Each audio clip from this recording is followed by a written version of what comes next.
Yo, what's up, everybody? Hey, I'm back to hey, if anybody just tuned in, it's Cogee. I'm live in the studio, baby. I'm back on my feet.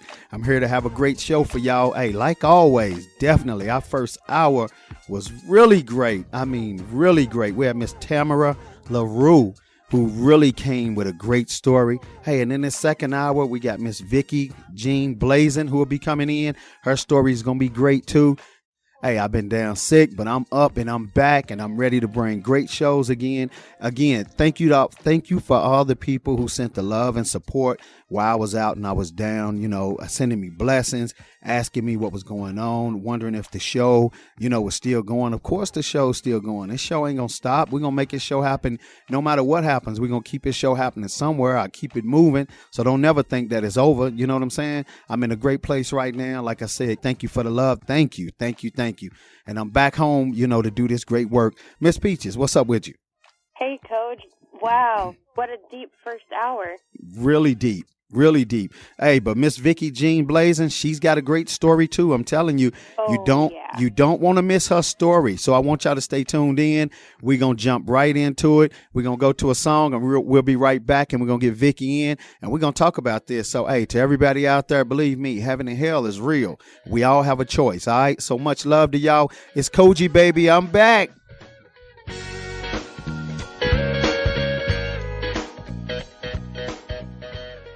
And now, back to Conversations with Cogee. Hey, what's up, everybody? We back. Welcome to Conversations with Cogee. This is our second hour. Miss Peaches. Hey, I'm sorry, Cogee. I completely lost you for a moment there. Oh, okay. You back in. So, hey, how powerful is this hour? And let's talk about Miss Viki Jean Blazin. Oh, my goodness. Well, she's had 2 near-death experiences in which she saw vividly, but she's been blind since birth. So this is going to be so interesting to hear her discuss with us the same topic. She's going to describe what it's like to experience sight for the first time, her encounter with Jesus, moving through hellish and heavenly realms, and being told she couldn't stay on the other side because she was to become a mother and teach unconditional love and forgiveness. Jesus, according to Viki, also told her to tell others about him and her experience. She said that he told her, "Let them know of this day and tell them that I am." Okay, there it is. And definitely, hey, let me tell you something. I talked to her on the phone. She's a good heart. She's a sweetheart. I mean, she's positive. She's uplifting. She has great knowledge, and y'all don't want to miss this. But in the studio with me, I got my man here, Mr. Roy Bragg from, Pie Heaven. How you doing today, sir? I'm doing well, Brother Cogee. Thank you so much. Good to see you, man. Good to be see back. you. Good to be back. Hey, I want to thank you, man, the whole time. Let me tell you about this brother real quick before we jump right into the show. The whole time I was down sick, this is one brother that, let me tell you something. When I say he stuck beside me, he called me every day. Can I bring you something? Do you need something? I mean, he didn't help me on a few things when I had to come out and take care of things. He said, hey, come and pick me up. You don't need to be doing that. Let me tag along. Let me help you out. And I'm going to say in front of the whole world, thank you, man. God bless you. And I'm glad you're one of my good friends. And You're I welcome. mean that. You're welcome. I just reciprocate what you are to me, brother. I hear you, man. And I really thank you, man, for, like I said, you helped me with a lot of stuff, man. You was there for me at times when, it was rough. And I thank you, and I'll never forget that. I can't honestly say that I'm a true friend of yours or a man of God if I duck and dodge you every time you need something. That's right. My job is not to wait. My job is to step up and be available. Right. So let me ask you something real quick, Roy, and we're going to get right into Jean, but this is going into her conversation. How real is heaven, and do you believe in out-of-body experiences? Oh, absolutely. Absolutely. Heaven is as real as the nose on my face or the nose on your face. That's right. I can honestly say I've been there before. The Bible says that before we were formed in our mother's womb, God knew us. That's right. So where did he know us before we were formed in our mother's womb? He knew us because our spirits were with him in heaven. So he selected my mother for my spirit to pass through her into this body to be specifically for this time in history. That's right. So, yeah, I've been there before. In my conscious mind, I don't have a memory or a recollection of that. Right. But I've been there, and I'm going to rejoin him again. Okay, there it is, definitely. So, hey, who can tell us about that better than Viki? And here she is, Miss Viki Jean Blazin. How you doing today? Okay, thank you very much. I'm proud that you're on the show today. This is my comeback show, and I thank you so much for accepting to be a part of this show, because I feel like this show is really my comeback show, but I want to come back with great knowledge, and I want people to know when I was down sick how much I had to hold on to my faith.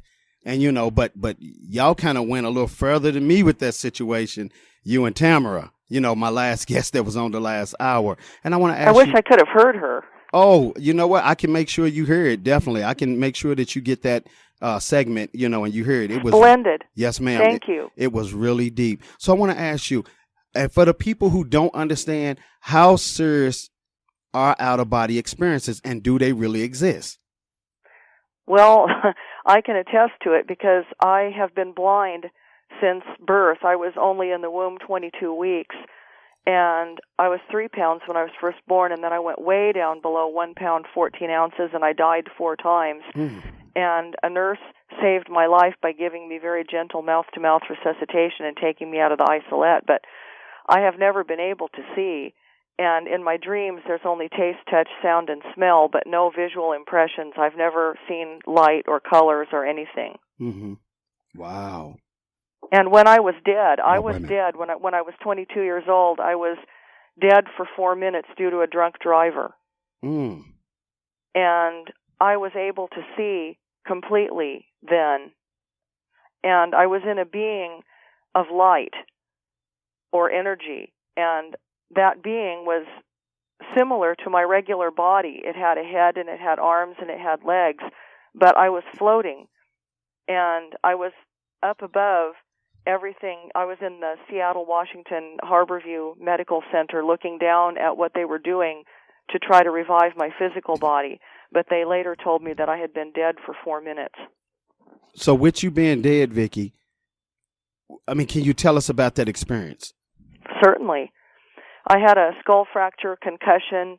I all but broke my neck, and then I had a leg injury and a back injury, and I was in a lot of pain when I came out of the coma, but I was out for 3 days, pretty much, but I was dead for 4 minutes, and I went in and out of my mouth about 7 times at the scene of the accident, and then when I later was aware of anything, I was up on the ceiling at Harborview looking down at what they were doing, and I could hear the thoughts of the doctor, and there were 2 doctors. There was a female one and a male one, and the male doctor said, well, it's a pity now that she could be deaf as well as blind because there's blood on her left eardrum.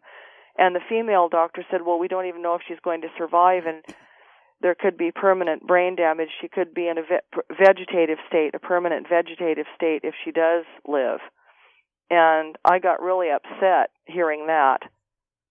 And I floated down trying to make contact with her to tell her that I was all right. And to me, I was talking to her, but she couldn't hear me. And I was saying, I'm just fine. There's nothing wrong with me. And I was very disoriented, and I couldn't understand why I was able to perceive of things from distances, because normally I touch things, and I perceive of things from within arm's length. And I was able to see in all directions simultaneously. And this being of energy that was me, I had all of my memories, all of my consciousness in this being, and I could see all around myself, but I didn't see just with eyes. I saw kind of almost intuitively, but I could see to the right, to the left, behind me, and in front of me. Mm-hmm. Wow. You know what? Let me ask you this. People go to the hospital every day, and people are dying every day at an alarming rate. Do you think a lot of people that didn't pass away doing surgeries, doing car wrecks and everything, is it a lot of people that's holding the secret that feel like they don't want to tell nobody that they did have an out-of-body experience? And what do you say to somebody who is holding that and feels weird about telling somebody that? What would you like to say to those people? Oh, yes, I can tell you that, because mine happened in 1973, and back then people didn't discuss things even like they are now. And I tried to tell this one nurse what was happening, after I came out of everything, and I tried to let her know what had occurred. And she said, boy, you must have hit your head a lot harder than people thought you did. Wow. And she was implying that I was crazy. But I told my mother, and she believed me. Mm-hmm. And some people did believe me, and others didn't. And some thought that it was just effects of the accident and medical treatment, and that it was hallucinations or whatever. And I said, believe me, I could not hallucinate being able to see. That's because right. I have no way to relate to that. Right. I hear you on that. But you know what? To anybody that's listening, let me say this real quick, Viki. To anybody that's listening, if you want to call in and chime in with this conversation, you can click on conversationswithcogee.com and just click listen live, and you'll be right in the studio with us. We streaming worldwide. I mean, you can hear us from anywhere. So, hey, if somebody got anything to say about this, somebody might want to tell their story for the first time, just like how Viki's doing right now, which isn't her first time, but she's telling her story. You're not judged on this show. This show is all about great information. It's about positivity. It's not about buffoonery. It ain't about laughing at nobody. This ain't that kind of show. This show is where you open up and you give knowledge to people to help other people come across the bridge. So I'm sorry, Viki, I'm back to you. I just want to make sure that Absolutely. You let me tell you, Tamara and y'all giving great information right now. And I want to open our world up to know that, hey, this world that we live in is real, but it's also another world out of our bodies that people have went to and people have experienced, that we want people to know it's okay to tell it. You're not crazy. You're not crazy. You're not weird. You didn't hit your head that hard. It's really what happened. And, bring your story forward, I would encourage anyone to tell it, because I was afraid to tell anyone for a long time. And then in 1977, I was reading a Braille Reader's Digest. And no, I'm sorry, it was 1978. I was reading the Braille Reader's Digest, and my little daughter, Nicole, had been sick with the flu, and I was up taking care of her and reading this article. And it was a condensed book by Raymond A. Moody, and it was Life After Life. And I was reading about all these other people that had similar experiences as mine, and I started crying, and it really affected me deeply, because I finally was able to start talking about it 5 years after it happened. Okay. Viki, can you give them your website before we move forward? Because I want people to kind of get a little bit more information about you as we go on. And can you give them websites of other people, other things that you know of where people can check it out and we can kind of help their faith grow, that they can tell this story and keep God's word going, that heaven is real? Yes, the International Association for Near-Death Studies, or IANDS, IANDS they call it. But my story is on their website, and then it's also in the prologue of a book called After the Light by Kimberly Clark Sharp. Okay. And but my name, I've had 3 different names under which my story could be found. Umipeg, UMIPEG, was my last name when I first started talking about this really worldwide, and I have had a lot of worldwide interviews about it. Okay. And then I was divorced, and then I got married, and my name was Noratuk, Noratuk,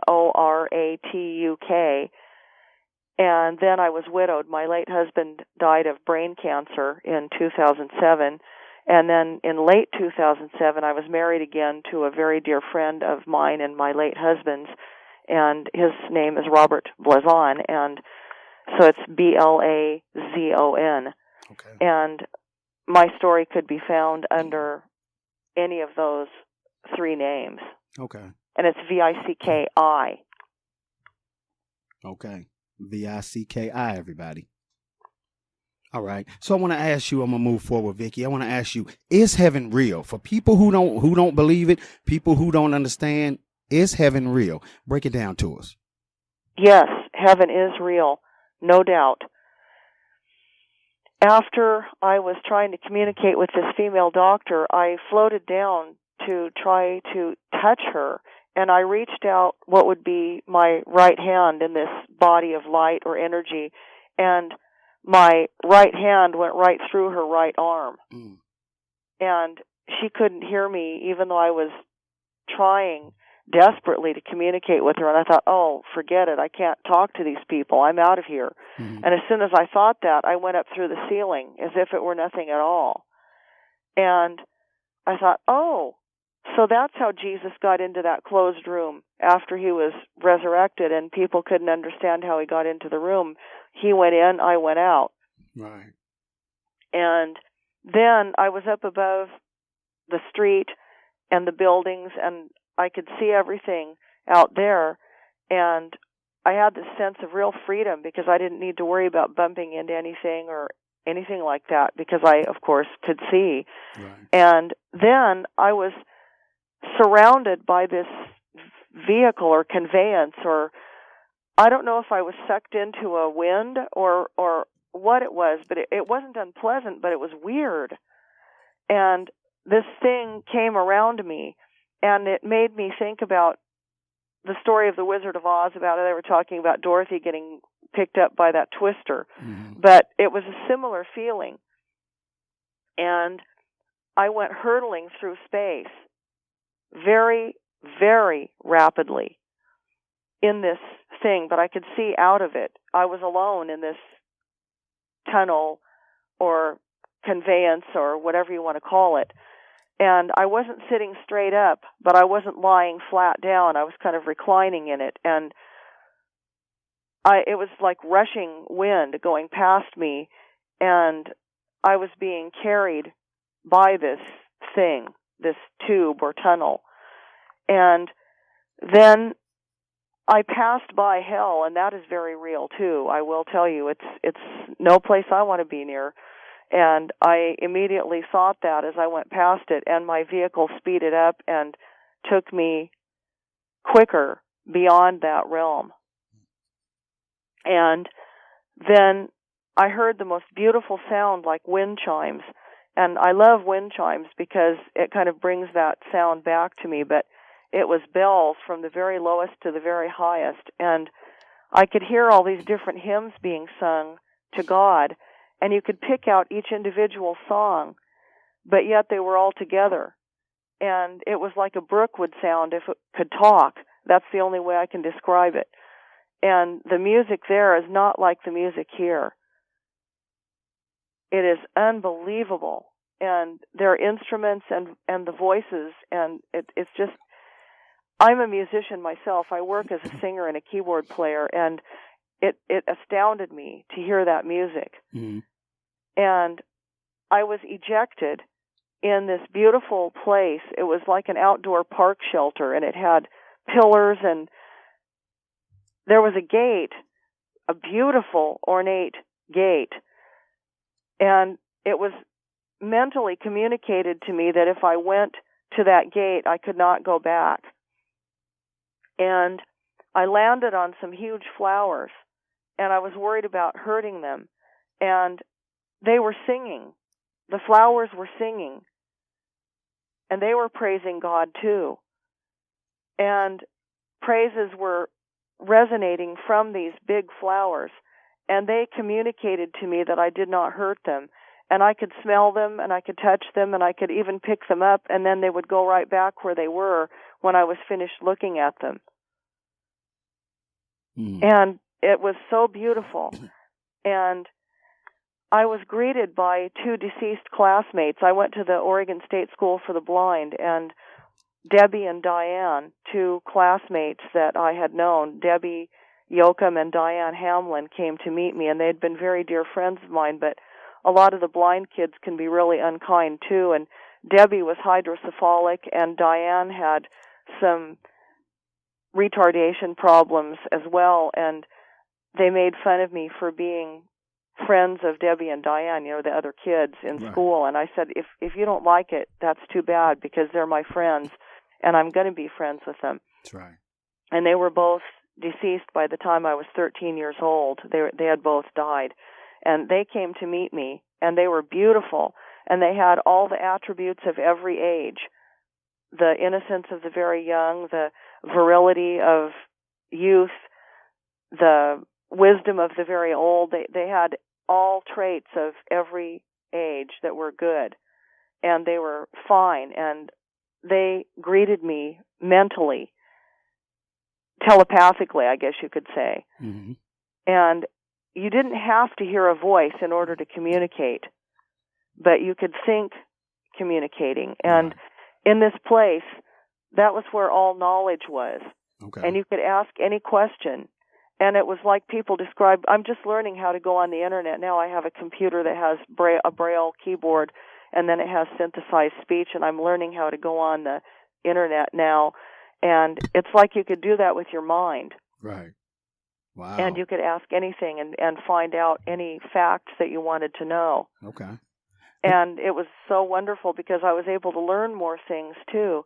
And I have genius IQ, and it was really very intriguing to me. And I didn't want to leave there ever. Wow.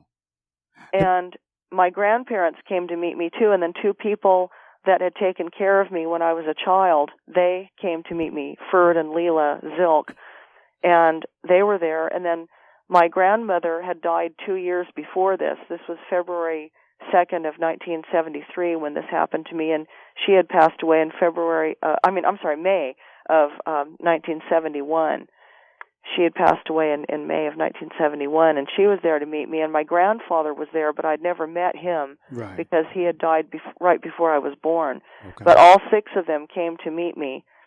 Can I ask you something real quick, Viki? Yes. You could see them, right? Yes. Okay. Did they look anything like they sound or you imagined when you would hear their voice when they were a part of your life? I had no concept of what they looked like because I never could relate to that, and I didn't know. It was like it was a foreign thing to me. But I knew them intuitively, and they communicated to me by thought. Okay. And I instantly knew who they were. Right. And then Jesus was there, and he held up his hand. He held up his right hand, and the fingers were spread wide apart. And he held up his hand, and he goes, "No, it is not your time yet. You may not go to my Father's house now." And then he proceeded to expound on the fact that, he said, "We know when every sparrow falls, and it is not your time. Everyone has his time, and this is not yours." How did you feel when he said that to you? Even though it was so beautiful, it was so nice. You have people that loved you there. They were singing. I mean, just a great situation. How did you feel when he said, "No, you can't come in"? Yeah, I had all these 6 people coming to meet me and everything, and I was disappointed. I'll be honest. I was really disappointed. And I argued with him at first. And I said, "No, I want to stay with you. I don't want to leave here." And he said, "You must go back. It is not your time. You may not go to my Father's house now." And then he said, "You have been through many hard things, and you will go through many more, some of which man will call unforgivable, but you must forgive." And he said, "Loving and forgiving are the key to life, and you must go back and teach about loving and forgiving, and you have much work to do." Right. And then he pulled out the trump card, as the expression goes. I had always wanted children, and he said, "You need to go back and give birth to your children." And then I didn't argue with him anymore because I really wanted children. Right. So he knew he knew what allured you back, huh? Yes. Right. Wow. Okay, we're gonna do this. Let's go to my two co-hosts. We'll go to Miss Peaches first, then we'll go to Roy. They have questions for you. Miss Peaches. Wow, Viki's story, that's so amazing, and just, such a joy to hear you speak about it and the details that you're giving us. Even after so many years have gone by, you still remember it so vividly, don't you? Yes, it's just like yesterday. That's amazing. That's what really catches my ear about your story. And Cogee, just hearing it's like so many years ago, and she still explains it like it was yesterday. Oh, yeah, definitely. I mean, it's been 41 years. Oh, wow. Wow. Okay, let's go to Roy. I mean, no, I'm sorry, not 41 years. Vic, where's your mind? I wasn't figuring correctly here. It was 73, let's see, 38 years. Okay, we'll go to our next guest, Roy. Hi, Viki. Hi. 2 things about your experience caught my attention right off. In the beginning of your experience, you said that as your spirit left your body, the path that it took was through your mouth. Am I correct? Yes. I find that first interesting, and the second thing is that you could hear the thoughts of the physicians. You could hear their voices, what they were saying, but you indicated that you could hear their thoughts Before they said it. I basically got it twice. Wow. That's amazing. That's amazing. It is. Well, what you've experienced, some of that I've heard over the years. Other people that were not related to one another in the circumstances, they didn't know each other. It was different times in history, different places in the world experienced some similar kinds of experiences. So when you couple those things together, one has to conclude that they're linked by nature of divinity, I guess, for the lack of a better word, in that how can we say that there is no heaven? How can we believe that there is no heaven when all of these same kinds of things happen to different people through different time in history in different parts of the world? Right. That's amazing. Yeah, it is, definitely. Let me ask you this, Viki. We're going to jump right back into it. Like I said, there's been a lot of people around the world. I know everybody's heard your story. Everybody's heard, other people's stories that tell it, but then there's the ones, again, that don't tell it at all. With you not telling it at all, you said you kept it a secret for 2 years, right? Well, I told some people, but I didn't really start talking about it until after 1978 when I read that story in Reader's Digest. Okay. So that was 5 years after the accident that I was able to really start divulging it. Okay. Well, what I want to ask you was, what did you go through? Did you have, like I asked Tamara, did you have nightmares? Did you daydream a lot? Did people ask you like, are you okay? Are you all right? What did you go through to deal with this situation before you brought it public and just let it off your heart? I would go back to it, and I have been through a lot of really horrible things, and God has brought me through them, and I have been able, as Jesus told me, to teach about loving and forgiving because of it, and people have been saying, well, why would you want to talk to that person because of the way they treated you and all that? And I said, because Jesus told me to, and Jesus told me to. It's not condoning bad actions, but it is to forgive and to free him to do what he needs to do in the situation. And it frees me because if you have bitterness, like one pastor told me, it's like if you have bitterness in your life, it's like drinking poison and hoping the other person will die. Yeah, you're definitely right. I've definitely heard that before. You're right. I found that it really released me when I was willing to forgive. And it did not mean that I condoned their bad actions. It didn't mean that at all. But what it did mean was that I let loose of the control that it had on me. Right. And how important is that to a lot of people that's listening right now, that's going through so much and they are, holding on to the hate instead of letting it go? Could you speak on that, please? Well, he commanded me that I was to forgive because he said that he couldn't forgive me any of my wrongdoings or my failings unless I would be willing to allow that for others and for him to work in their lives too. Right. Okay. There it is. So another thing I want to ask you, for the people out there who's really just holding on to their story and not telling anyone, how valuable is it that they pass on the knowledge, that Jesus, what he let them see? He didn't let them see it to be selfish to keep it. Am I right or wrong? You are very right that he wanted it to be. He commanded me. He said, let them know of this day and tell them that I am. And he also told me to teach about loving and forgiving and to spread the word of what he wants us to do as much as I possibly could. And I've had my failings and my frailties as a human, and I just ask his forgiveness for that. And he told me to ask him for help. And you were asking about nightmares, and I had those, and I also had times when I would kind of blip out and be in the situation again to where I would be going back to that clinical death experience to bring me through a difficult time. And people would say, "Are you okay?" And I said, "Yes, I'm fine." And I would even have to go out on the porch and ring my wind chimes sometimes when I'm in a period of turmoil, and ringing my chimes would help to bring me quiet. Oh, okay. And then I would pray when I was ringing my wind chimes. Right. Or if the wind was stirring them, that was fine. But if the wind was not stirring them, then I would do it myself. Right.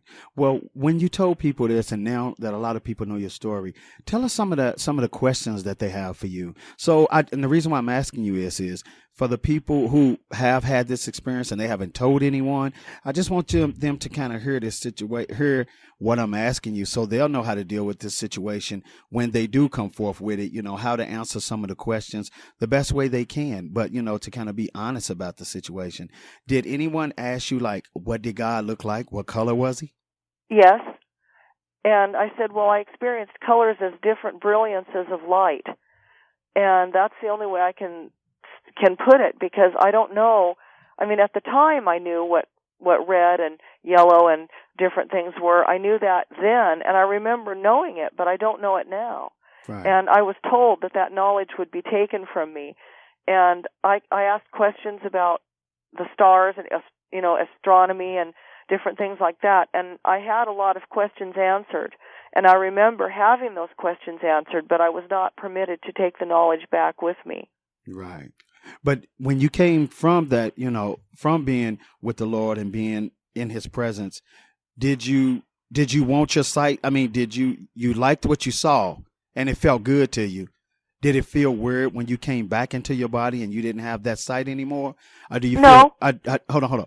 Or do you feel he gave you that vision to keep you going and make you stronger to know what is coming in the end? Yes, I did feel that way, but I didn't feel, it was like I knew I'd been given that for that time, but I had never been able to see anyway. So when I came back into not being able to see, it was, oh, well, this is just the way things always were. And it was okay, and whatever he put me into, I was doing the best I could to just deal with it. But I was grateful for that 4 minutes and a lot happened during that 4 minutes, because time is different from what it is here. And he said, first watch this. And he showed me a review of my life from the time I was born up until the car crash. And during that, I not only felt what I felt, but I experienced everyone else's emotions too.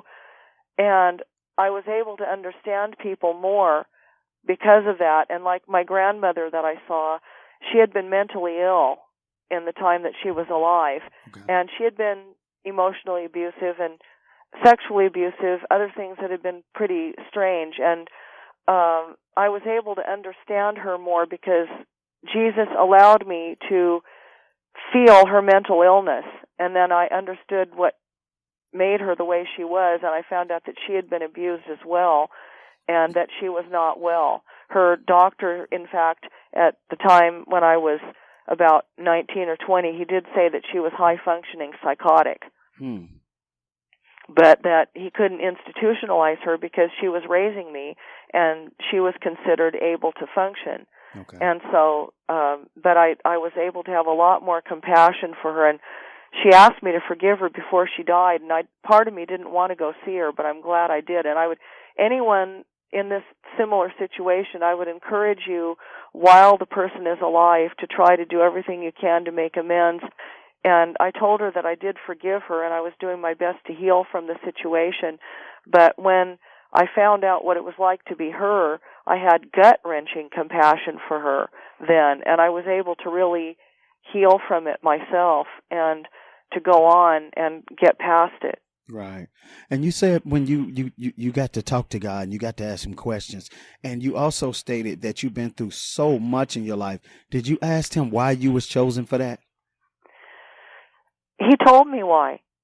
At the time, Jesus told me why I had been chosen for that, because he said, you have been through many hard things, and you will go through many more. You will go through many more. some of which man will call unforgivable, but you must forgive. Wow. So how did you perceive that when he said it to you? How did you take it, even though I know you understood it and you knew? Part of me kind of resented it. Right. That's what because I will be honest about that. I thought, why me, Lord? Right. Because they say, even in the Bible, you talk to him as if, he's in front of you. You talk to him like he's your father.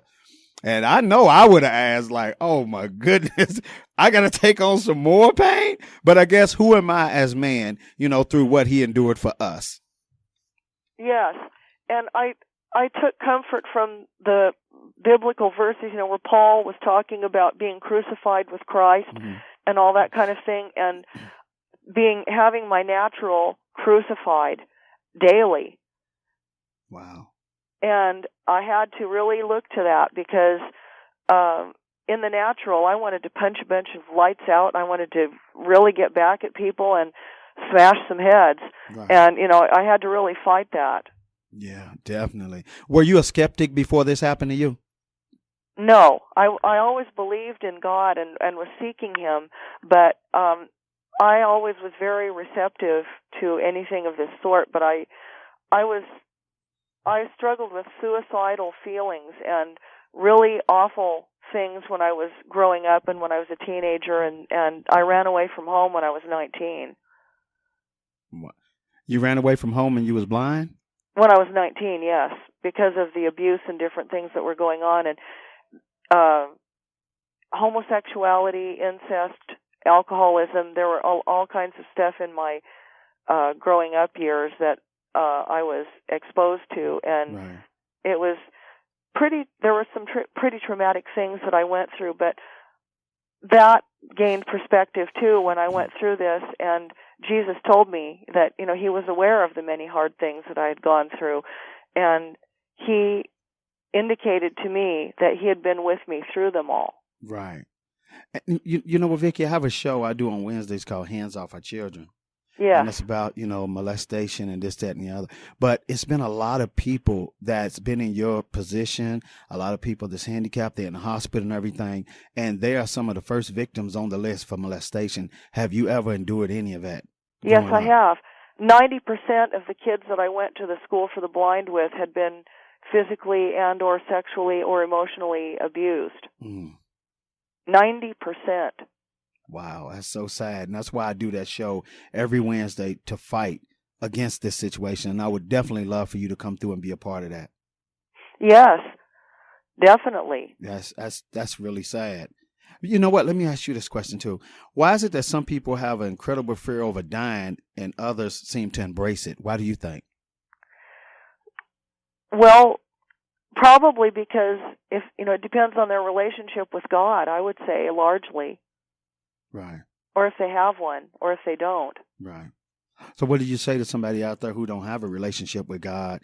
And, everybody don't believe in God. Everybody has their own beliefs in whoever they believe in. And I say that all the time on the show. Whenever I make a point, I say, whoever you believe in or whatever you believe in, because I can't just slam Jesus on everybody. People got to find Him in the time that's best for them to deal, right. To embrace Him and keep it in their heart. What would you say to those people who's going through a lot right now? Like you said, you've been through the molestation, you've been through, the car wrecks, everything that you've been through. What would you say to people to keep them holding on? And even if they don't have God in their life, can you give some great encouraging words? Yes, I would encourage them to seek Him, and that I would tell them I know what happened to me. I know beyond any question what happened to me, and I know what He said to me, and that's all I can say, But from my perspective, I would say that today is the day to really be aware of the fact that none of us is guaranteed tomorrow for whatever reason, and it's just to really be serious about life and what it involves, and how absolutely fragile it can be, and to make the most of it, and to seek any positive meaning in it, and to be open to God. There it is. Miss Peaches, chime in real quick. I was just wondering, Viki, you had two different occasions where you had near-death experiences. Were you speaking about the one when you were born and the one when you were older, or did you have two when you were older in age, and what were the differences? I had two when I was older. I don't remember anything about the ones I had when I was an infant. I was the nurse she was reprimanded for disobeying doctor's orders by taking me out of the incubator, and then she was given a commendation for saving my life. Wow. But that's cool. But I don't remember any of that. But when I was 12 years old, I had a ruptured appendix, and it had burst, and I had peritonitis all through my system because by the time they operated, it had been like almost 3 days. Oh, wow. And I died briefly then. And I saw Jesus at that time, too, and he talked to me more like he would talk to a child, because I was 12 then. And he said, your mother is crying, and you need to go back to her. She's in the hospital room waiting for you. And I just saw him briefly then, and he talked to me and told me that my mother was crying and that I needed to be there for my mother. And my mother always used to say, well, Vicky's the mom and I'm the child. Wow, there it is. So you know what? We down to short time. I want to ask you this, Viki, and I want you to just really lay it out there for us real quick, like 50 seconds. How has this experience changed your whole life? This experience has changed my whole life in that it has given me encouragement through the hard times. It has helped me to have something to hold on to and to know beyond any doubt that heaven is real. That hell is real, yes, but heaven, more important, is real, and that I don't want anything to do with the other place. Right. You know that's right. And you know what? I'm going to ask you this real quick as possible. Another 50 seconds, real quick. Tell us about hell. As you was passing by hell and you looked into it, you know, what tell us about that real quick. Well, the smell was what I noticed the most. It was horrible. And I saw a sample of rock from Sodom and Gomorrah. These people had this, they brought back from the Holy Land, and I touched it. And I could not get that smell off my hands for 3 days. And I said, oh, God, you know, I don't want to have anything to do with Sodom and Gomorrah or the things that it involved. And I said, I touched this because they had this relic from the Holy Land that they wanted me to see. But that smell that I smelled as I was going by hell was the very same smell that was on that sample of rock. And it was sulfuric, it was decay, it was putrefaction, it was like all the foul smells you could imagine rolled into one, and it was just, you know, no, I want no part of that. Oh, that's deep. Believe me, that's real deep. That is really deep. So let's do this. You know what? I'm going to be going into my third hour. This is what I want you to do. Viki, I want you to hold on. I'm going to cross you over. I'm going to cross you over into my third hour for a few more minutes before I let you go, because I'm getting some texts right now. Some people want to ask you some questions. They loving this whole situation we got right here with you and, you know, when Tamaro's on. This is a beautiful... I'm thrilled to participate in this because Jesus commanded me to do it. He said that I must tell people, and I'm doing what he said. Thank you. And this is a great experience that y'all giving me in the first and second hour. So if you can hold on, I'm going to cross you over, all right? Certainly. Okay, so everybody, that's Miss Viki Jean Blazin, and I want everybody to stay tuned in. Don't touch that dial. You're listening to Conversations with Cogee. I'm back, baby. I told you, stronger than ever. You know what I'm saying? God got me on a mission, you know what I'm saying? But I got him first now. I got everything structured and in order. Like I said, I was going so hard doing these shows that my structure of my life fell out of balance. You know what I'm saying? The shows, the people, the community was first. God was second. Now I'm refocused and I'm back hard and I'm coming back right, you know? So, hey, much love. We'll be right back. This is your host, Cogee, and you're listening to Conversations with Cogee. We'll be right back. Don't touch that dial. Surrounded by your glory, what will my heart feel? You're seconds away from Conversations with Cogee.